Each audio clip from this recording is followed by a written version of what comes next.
5 Questions with LeRoy Butler. Now, here's Tom Silverstein. Hello, everyone. Welcome to 5 Questions with LeRoy Butler. We're here on, almost halfway point of the season's week 9 already. Yes. It's going fast. Yes. It's going fast. Packers are 6-2, and they are heading into what I would say is their biggest game of the year so far. Detroit Lions. Yes. Detroit. Yes. It's a possibility it'd be a three-way, 3 teams in the North all sharing first place. I mean, you never know, but Detroit, and we'll talk about them later, to me, if I did a top 5, I'll put Detroit ahead of Kansas City as the number 1 overall. See, the way they're playing on offense is just, ridiculous. Almost 90-something points in 2 games. Yeah. But as far as Jacksonville is concerned, I felt so good about Malik coming in, but before I did that, the turnovers of Jordan Love in the red zone is concerning to me. Mm-hmm. Do you think that's baked in the cake that we're always going to see that? It shouldn't be. It shouldn't be. No, he shouldn't be turning the ball over in the red zone. Yeah. I don't know if he didn't get enough on that throw because of the injury, but the guy did make a great play. Yeah, they get paid too. Florida State rookie, by the way. Yeah. He really did make a good play. But, the point on any out route like that is it's got to go to your guy and nobody else. And if you overthrow it, then you overthrow it. Decision making there, I don't know. It's kind of a 50-50. It's not like throwing it right in the gut of a guy down the middle of the field or something. Guys jump routes sometimes. It wasn't the best decision, but it also wasn't the worst. So I don't know what to make of that. Sometimes you have your mind made up. If you know what the play is, he's off, or I got my mind made up instead of going to, he's too close, come back to your progression. But to realize I'm in the red zone, we got to get points. Yeah. I think the part that's most concerning is that they're not scoring points, when they're getting down into the red zone in the early parts of the game. They're kind of stalling. Yeah. They're taking the kickoff, they're accepting to receive, and then they're not scoring. And I sort of wonder if they need to start deferring if they win the toss, because their defense is playing better than their offense right now. I remember when they played Detroit. In Detroit, they switched it up, and they just start deferring or something. It was something got to do with Detroit. I think they received, didn't they? Yeah, when they went up there for Thanksgiving. Yeah, and then they just said, we're going to score. They went down and just started. Maybe they'll. And Dallas too. They were off to such fast starts in those games. Yes. And now they don't seem to be able to do that. Now, it's midseason and we'll see. But they're not quite right offensively. Do you kind of agree that way? Because you would think on the road it's imperative to get a good start, especially a team with a losing record who you want the doubt to set in. So remember last time you were down there a few years ago when Jameis Winston put up like 5 touchdowns. Yeah. And, because on the road, you want to try to get up on a team that's been losing. Mm-hmm. But if you let them hang around, we got a chance, and then, it gets to be kind of a fight of the momentum, you would think.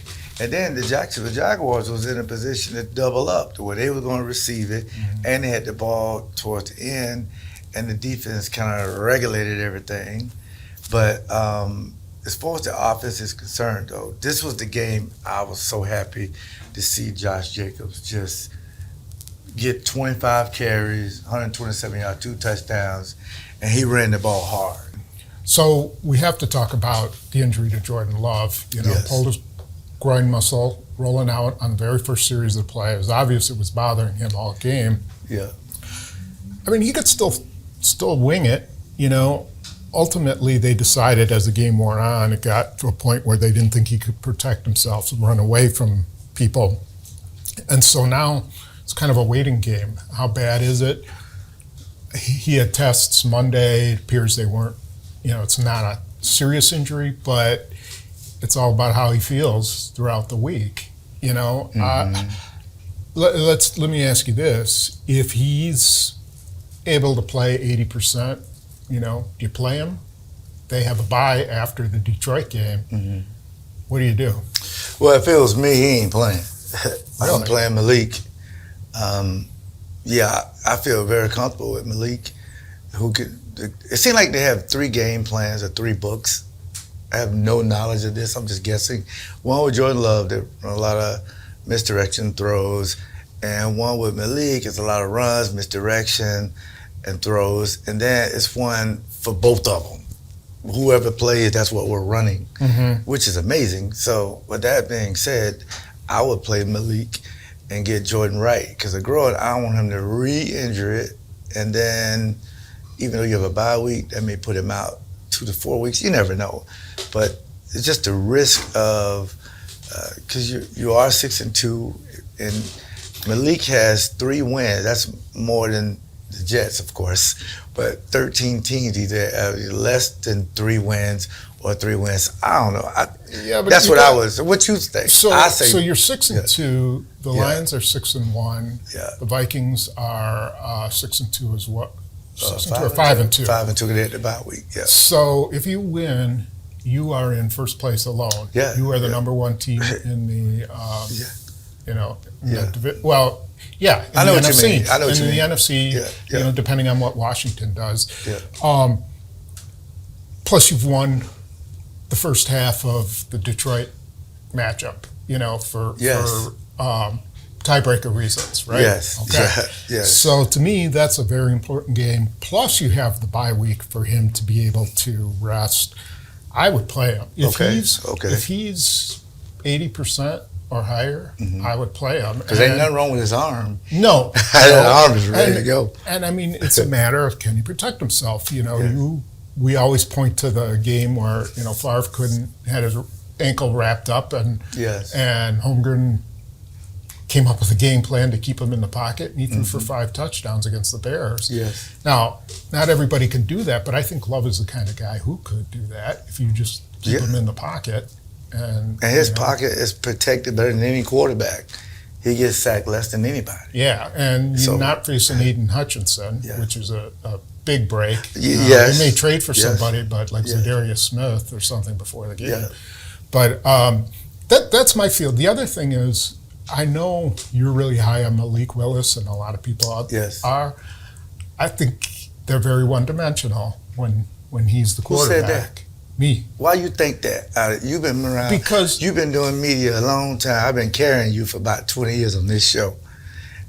I'm tired of y'all media people talking about he one-dimensional. Malik can throw the ball. How was that?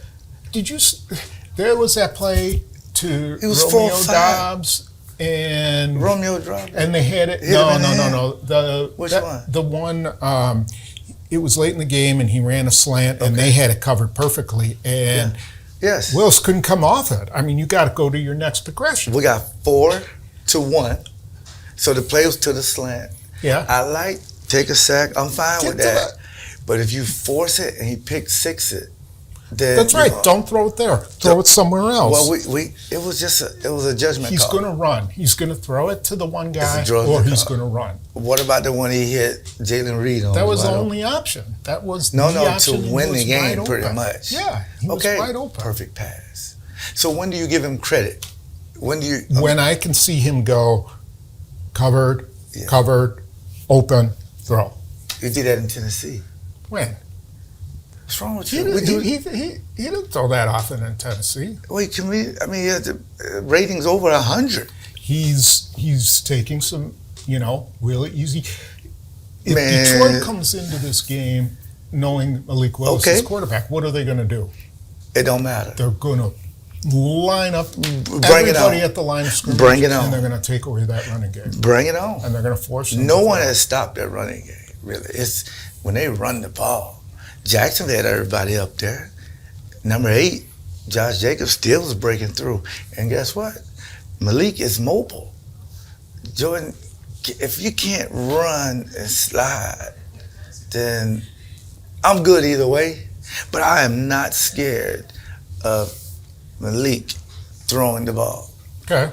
In 2-minute situation, he's fine. Don't be putting that narrative out there. We're going to edit this out. I'm just saying, that's why I would play Jordan Love if I had to. You know, I mean, if he was available, I would definitely play him. But, you know, that's why I asked. You got your opinion. Yeah, but let me have your opinion. Let me give you your opinion. Okay, give me my opinion then. I just don't that's why I love doing this show. Try to change my opinion. You know, I just feel good about anytime number 2 has the ball. I really do. I like Malik Willis. I know.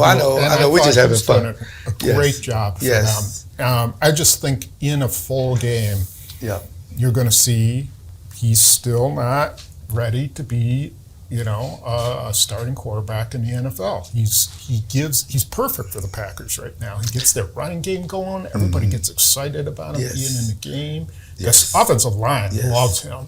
Yes. You know, they love him because they know they're going to be running the ball like 12 straight times. Yes, right? That's our whole thing is running the ball. But that's why we have Josh Jacobs to run the ball. I think the NFL's a game of adjustments, and every team will start to have adjustments. I think Malik is better than the bottom half of the starters in the NFL.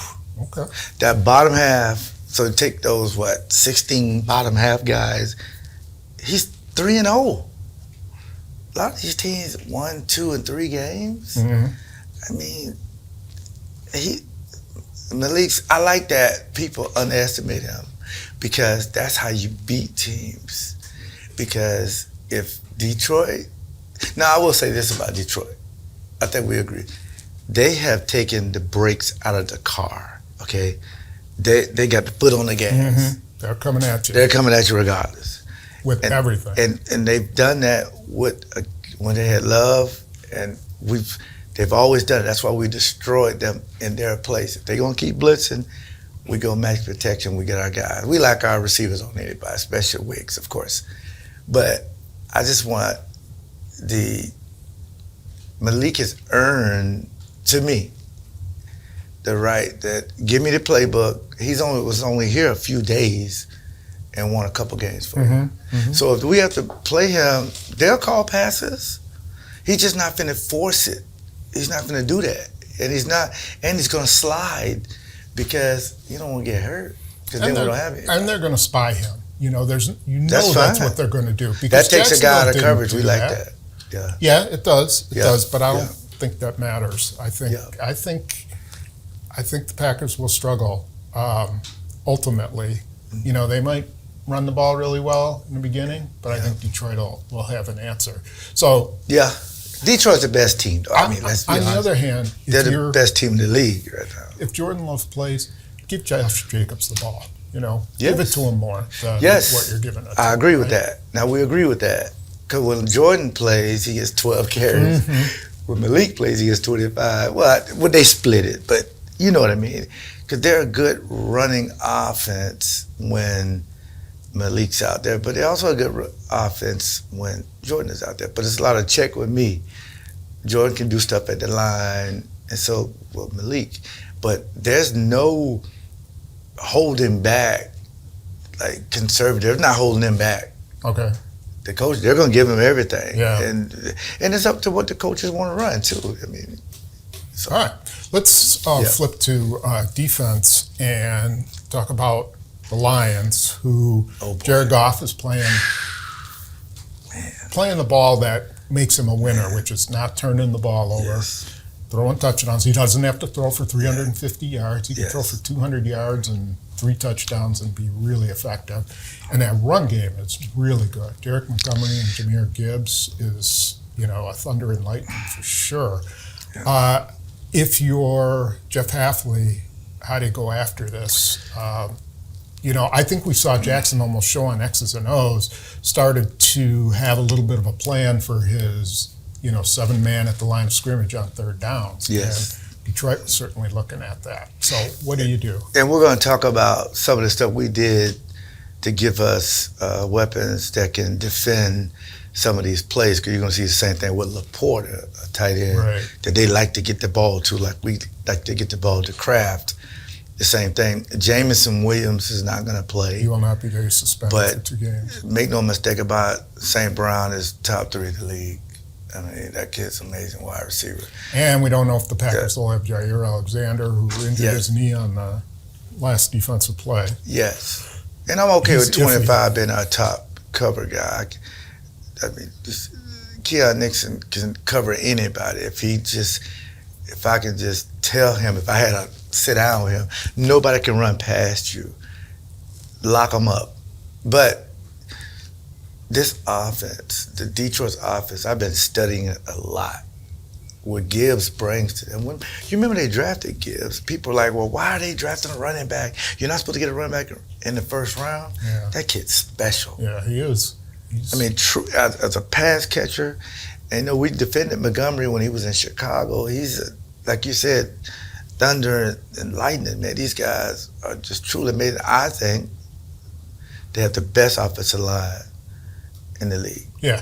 I mean, I don't Sewell, think it's close. man, Yeah. they just do Becker, everything. Raiola, they just they're tough up and down the line. They just lean on you. So they want to run the ball. They want Jared Goff to get 18 attempts. And they'll make a tackle eligible. They'll make a guard. They'll do all kind of junk stuff. But the reason why I say they took the brakes out, they will embarrass you if they get a chance. Yeah. So if they're up, stomp on you. they want to just pound you out. They're only on the fast track to get to the Super Bowl because they were this close. They had the lead against San Francisco, so were we, by the way. But you can see that team aggressive enough. They'll do whatever it takes to win. And trust me, the last time they saw the Packers up there on Thanksgiving, the Packers destroyed them. Beat them up front. And that was the difference in the game. They got pressure on Goff. And remember, Carl Brooks stripped him of a ball, and I think Preston Smith might have too. And they stopped the 4th down fake punt. Yes. That was a huge play. Yes. But hopefully Kawhi Walker can come back, though. Let me ask you, so we're a week from the trade deadline. If you were, and I'm not saying it has to be a blockbuster, what area of concern do you have with personnel right now? Where would you add someone if you did add someone? Linebacker or speed rush or interior rush. When they're rushing just 4, it's not happening. Yeah. Just 4. That's when you get a little, because they have a tight end off, if they're chipping, whatever, they're just not getting the pressure with 4. So it'll be some teams on these losing teams, if they have linebacker help, I would definitely, and we got about, I think, $13.5 million under the cap or something like that. Yeah, like almost 16, I think. Yeah, like 16. So I don't know if they want to do that. But if you're this close, but I'll tell you one thing, and I don't talk to Gutekunst, nothing in football operation. He looked at always improving his team. Yeah. All the time. You know what I all the time. I want to see what you think about this. The area that I might address would be cornerback. Yeah. And here's why. I'm okay because with Jair Alexander has trouble staying healthy. And Yeah. anytime he's out, that changes so much. All of a sudden, Evan Williams has a hamstring. It looks like he'll be okay, and he may play this week. But losing him, we saw what happened with Javon Bullard when, he got matched up against elite receiver talent. Yes. Didn't go really well. Corey Ballantyne's been banged up a little. I just think you got to have depth. Stokes and Carrington Valentine haven't been really the answer, do you think? Yeah, I'm all right with they did something like that. I just don't know who it is. Like Tre'Davious White is available from the Rams, but, he's coming off Achilles, I think, from last year, and he, sort of lost his job. He was a really good corner at one point. I don't know. Cornerback, you'd want a veteran, right? Oh, you definitely got to get a grown man at this point. Somebody in late 20s, early 30s, because you got to get somebody in. You don't have to teach it to him. Just kind of give it to him. Mm-hmm. And he knows his role. You may be starting or you may be playing these packages, and you're going to be the piece we need to get to the next level. And if these guys are coming back, okay, fine. But if I made any suggestion, it would definitely be on defense. Yeah. It would definitely be on defense. You know what the ultimate would be is to find a guy like Rasul Douglas back when they found Rasul Douglas. You know, when you could find a guy who's maybe on a practice squad or maybe has just lost his job and can give you some veteran snaps, you know. Yeah, I agree. You put talent around, you put Xavier McKinney around a guy, and all of a sudden, you know, he can play a lot more aggressive because he knows he's got Xavier McKinney behind him, you know. Yes. I don't know. Just a thought. No, it's just, something could be happening while we taping this. Because I'm telling you, Gutekunst, man, this guy never sleeps. He sleeps when the Super Bowl's over. He wants to get to the Super Bowl. So I wouldn't be shocked if something happened. Well, yeah, he better not be sleeping because Detroit's not sleeping. No. They're talking about getting a pass rush. Minnesota, the same thing. Kansas City is constantly always doing something. Buffalo has done stuff, you know. Minnesota, I'm telling you, you just never know. Even the Bears, I mean, we're close enough to do something. I mean, if you got, let's go for it. That's when you have owners that can do that. When you don't have an owner, it's like a committee. It's like, what do you think? But I think Gutekunst, he's one of those guys, phone rings, and he's calls people. He's listening. Yes. He's got his guys out there talking to people, too. Yes. So we'll see. Yeah. You know, he's just not going to give up a valuable draft pick. You know, if he's going to give up something that's going to be like a fifth or... Oh, yeah. Most teams just want to move a guy now, save a little bit of money, and get a 6th or 7th round conditional pick. Depends on how good the guy is. I mean, right. That's how the conversation starts. Okay. And we'll go for that. But before I do my prediction, I think this team understands the magnitude of what they're about to face. This is a buzzsaw team, and you got to unplug it. Because if you unplug the buzzsaw, the saw stops. But for some reason, it keeps going. They're going to keep pushing it through. Yeah. You can't let these guys come in and just try to intimidate you in any way, because that's how Campbell is. He was like that as a player. Mm-hmm. He's like that as a coach. And the GM is the same. I wouldn't be surprised if Detroit goes somewhere and make a trade, because I thought they were going to try to get Hassan Reddick from the Jets. Yeah, or they could pick up Zadarius Smith. They think they may need it. Yeah. They're just, Packers are lucky they're not getting Max Crosby or Myles Garrett, because that would put them way over the top. It would. On paper, it really would. That would put a lot of pressure on the whole entire NFC if you bring one of the best pass rushers like those guys. But those guys make so much money. Yeah. You'd have to almost rework that deal and keep them for years out. Because you remember, last thing is Khalil Mack. Remember, he was available, and it was like, I think we can get him. He went to Chicago, and then they flipped him back. I thought maybe the Rams would move him somewhere to Buffalo or somewhere, but then they would probably move him to the NFC, back to the NFC. I don't know. I just don't know. But I would love to get some pressure up the middle, too, but a Khalil Mack type would be amazing right now. So. Yeah. I mean, if they were to, and Max Crosby is off the table apparently. If they got him, and they could dump Preston Smith's contract in that deal or something like that, you'd have to do that. I mean, that could be a Super Bowl moment. I don't like Max Crosby pushing the coach. Tough guy. I don't want to mess up my locker room either. Yeah, I don't think you can't be doing it. Can't put your hands on people. Myles Garrett. But neither of those guys are getting traded, so let's just Myles Garrett. Let's go to your prediction. I think the Lions, 38, the Packers, 28. This team is on a roll until you can stop that run and stop Jared Goff. So I think the Lions 38, Packers 28. It'll be very tough without Jordan Love, and even with Jordan Love not being 100%, it's going to be tough too. Yes.